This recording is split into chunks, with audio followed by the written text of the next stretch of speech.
नमस्कार साथियों, स्वागत है आप सभी का अपडेट मंच पर।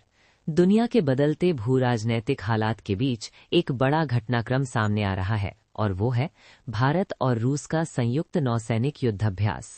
आमतौर पर युद्धाभ्यास नेवी के लिए एक नियमित प्रक्रिया होती है, लेकिन जिस समय यह अभ्यास होने जा रहा है वो इसे बेहद खास बना देता है। एक ऐसा दौर जब दुनिया का एक देश टैरिफ, प्रतिबंध और धमकियों के जरिए पूरी दुनिया को कंट्रोल करने की कोशिश कर रहा है। कभी कहा जाता है हमारे साथ ट्रेड करो, कभी कहा जाता है किसी और से मत करो, और कहीं सीधे कब्जे की धमकियां दी जा रही हैं। ऐसे माहौल में भारत, जो कभी गुट निरपेक्ष आंदोलन का नेतृत्व करता था, आज भी उसी नीति पर मजबूती से खड़ा दिखता है। इसी क्रम में जब ये खबर आती है कि भारत और रूस संयुक्त युद्धाभ्यास करने जा रहे हैं, तो इसके मायने सामान्य नहीं रहते, क्योंकि ये सिर्फ दो देशों की बात नहीं है। भारत ने इस अभ्यास के लिए करीब 135 देशों को निमंत्रण भेजा है। साफ संदेश है, जो आना चाहता है आए। हिंद महासागर में भारत सबका स्वागत करता है। ये अभ्यास मिलन के नाम से जाना जाता है, जिसकी शुरुआत 1995 में हुई थी और ये हर 2 साल में आयोजित होता है। इस बार इसका 13वां संस्करण है और खास बात यह है कि इस अभ्यास में रूस की मौजूदगी। रूसी मीडिया टैस के अनुसार रूस का Pacific fleet frigate Marshal Shaposhnikov 18 से 25 फरवरी के बीच भारत के विशाखापट्टनम तट पर इस अभ्यास में शामिल होगा। ये जहाज ओमान के मस्कट से रवाना होकर बंगाल की खाड़ी पहुंचेगा और अभ्यास के बाद व्लादिवोस्तोक लौट जाएगा। अब सवाल ये है, रूस की मौजूदगी इतनी अहम क्यों है?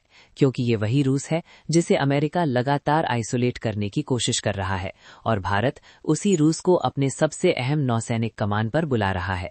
इसी बीच याद कीजिए वर्ल्ड इकोनॉमिक फोरम दावोस, जहां डोनाल्ड ट्रंप ने ग्रीनलैंड, यूरोप और टैरिफ को लेकर खुली धमकियां दी थीं, लेकिन जैसे ही यूरोप ने पलटवार किया, ट्रंप पीछे हट गए। यहीं से दुनिया समझ गई कि धमकियां ज्यादा हैं, दम कम है, और भारत ने इसी मौके का इस्तेमाल किया। एक तरफ यूरोपियन यूनियन के साथ ट्रेड डील, दूसरी तरफ रूस के साथ रणनीतिक साझेदारी। भारत ने किसी एक खेमे को नहीं चुना, बल्कि अपने हितों को चुना। जब ब्रिक्स देशों ने साउथ अफ्रीका के तट पर सैन्य अभ्यास किया, भारत उसमें शामिल नहीं हुआ। क्यों? क्योंकि भारत किसी भी सैन्य गुटबाजी का हिस्सा नहीं बनना चाहता।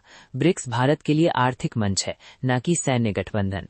यही नीति आज भारत को मजबूती देती है। अब आइए ऊर्जा और व्यापार के खेल पर। अमेरिका ने भारत पर 25% टैरिफ लगाया और अतिरिक्त 25% सजा दी, क्योंकि भारत रूस से तेल खरीदता है। तर्क दिया गया, भारत युद्ध को फंड कर रहा है। भारत ने जवाब में कोई हंगामा नहीं किया, बस रास्ता बदला। रूसी तेल भारत अपने लिए इस्तेमाल करेगा और यूरोप को दूसरे देशों से खरीदा हुआ रिफाइंड तेल बेचेगा। कानून भी नहीं टूटा और मुनाफा भी बढ़ा।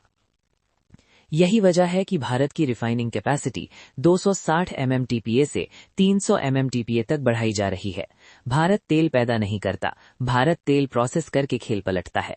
इसी रणनीति के तहत रिलायंस फरवरी से 1,50,000 बैरल प्रतिदिन रूसी तेल खरीदने जा रही है अपने घरेलू इस्तेमाल के लिए, और यूरोप को तेल मिलता रहेगा, बस स्रोत अलग होगा। यही असली कूटनीति है। इसी बीच यूरोपियन यूनियन के नेताओं की भारत यात्रा और उसी डिनर टेबल पर डोभाल साहब के बगल रिलायंस के प्रतिनिधि। संदेश साफ था, डील हो चुकी है।